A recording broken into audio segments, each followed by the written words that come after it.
দর্শক আসসালামু আলাইকুম। আমি ডাক্তার আহমেদ নাজমুল আনাম, শিশু কিশোর নবজাতক এবং শিশু হৃদরোগ বিশেষজ্ঞ। বরাবরের মতোই আপনাদের সবাইকে স্বাগতম জানাচ্ছি। দর্শক, আজকের যে ভিডিও আমি বলবো, আপনাদের অনেকেরই বিভিন্ন প্রশ্নের বা আকাঙ্ক্ষিত এই ভিডিও টপিকটি, আমার বাবুকে ঘরে হোমমেড সেরেল্যাক আমি কিভাবে বানাবো।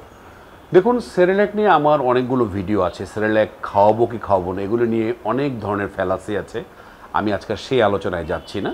কিন্তু আপনি যদি ওই সেরেল্যাকটাই, যেটা আপনি আসলে বাজার থেকে কিনছেন, সেটি যদি আপনি ঘরে বসে তৈরি করতে পারেন, তাহলে তার কোনো সব কিছু বিতর্কের ঊর্ধ্বে উঠে গেলেন। আপনি ঘরে তৈরি যে কোনো জিনিসটা আপনি স্বাস্থ্যসম্মত আপনি দিতে পারবেন। এবং এই ধরনের সেরেল্যাককে, যেটা আপনি হোমমেড, সেটা কিন্তু আপনি বিভিন্নভাবে রিচও করতে পারছেন, অর্থাৎ অন্যান্য খাদ্য উপাদান ঢুকে আপনি এটা কিন্তু আরও পুষ্টিকর বানাতে পারছেন। বাজারে যেই ধরনের সেরেল্যাকগুলো পাওয়া যায়, সেটি যেটা প্রবলেম, সেটি তো আসলে প্রিফর্ম থাকে, এর ভিতরে প্রচুর পরিমাণে সুগার দেওয়া আছে এবং এগুলো আপনি বিভিন্ন কেমিক্যাল প্রোডাক্টস দেওয়া আছে, আপনি রেডি বানিয়ে দিচ্ছেন, বাবুকে খাইয়ে দিচ্ছেন। কিন্তু আমি সবসময় আপনাদের জানিয়েছি যে চিনি জাতীয় খাবার খাওয়ানো যে হ্যাজার্ড, এগুলো খেয়ে কিন্তু বাবুরা মিষ্টি জাতীয় খাবারের প্রতি আগ্রহী হয়ে যেতে পারে। সুতরাং আপনাকে যদি আপনি ঘরে বসে আপনি তৈরি করে দিতে পারেন, সেটি কিন্তু সবচেয়ে বেশি স্বাস্থ্যকর হবে। তাহলে আজকের যে ভিডিও টপিক, হোমমেড সেরেল্যাক আমি কীভাবে বানাবো, বাবুকে কীভাবে আমি খাওয়াবো। তাহলে মূল আলোচনায় বা মূল ভিডিওতে আমরা চলে আসি। দেখুন দর্শক, আমি বলবো যে এই হোমমেড সেরেল্যাক বানানোর জন্য আপনি আধা কাপ বাসমতি চাল, আমি সবসময় বাসমতি চালের কথা বলবো, আপনি বাসমতি চাল নেবেন। তার ভিতরে 1/4 কাপ মানে 125 গ্রাম আপনি 1/4 কাপ আপনি মুগ ডাল নেবেন। তার সাথে অন্য যে কোনো ডাল আপনি আরও 1/4 কাপ অন্য কোনো ডাল আপনি দিতে পারেন। এর সাথে আপনি একটু জিরা এবং রসুন আপনি একটু মেশাতে পারেন।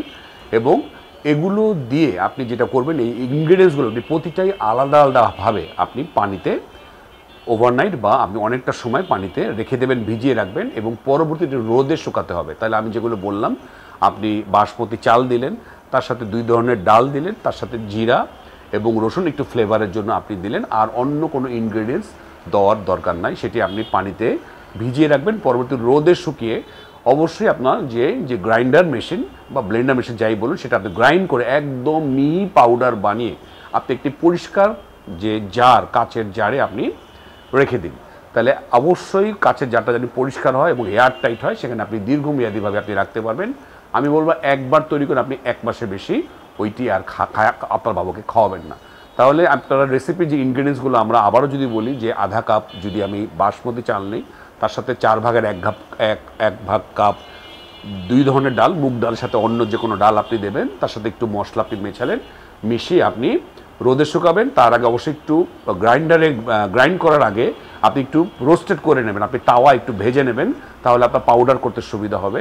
তাহলে ওভারনাইট শুকিয়ে পানিতে ভিজিয়ে সেটি আপনি রোদে শুকাবেন।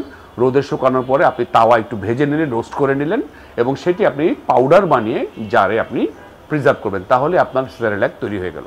এবং আপনি যখন আপনার বাবুকে আপনি খাওয়াবেন, প্রতিদিন 2 চামচ ওই পাউডার থেকে নিয়ে ওই জার থেকে পাউডার নিয়ে পানিতে মিশিয়ে আপনি একটু কুসুম গরম পানিতে মিশিয়ে আপনার বাবুকে আপনি খাওয়ালেন, একদম রেডি টু ইউজ।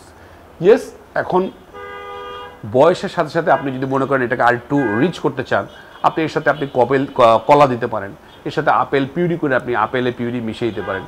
বয়স যদি বাড়ে 9 মাসের উপরে, আপনি এর সাথে একটু ঘি মেশাতে পারেন, খেজুর মেশাতে পারেন, পিনাট যে বাটার সেটা আপনি মেশাতে পারেন।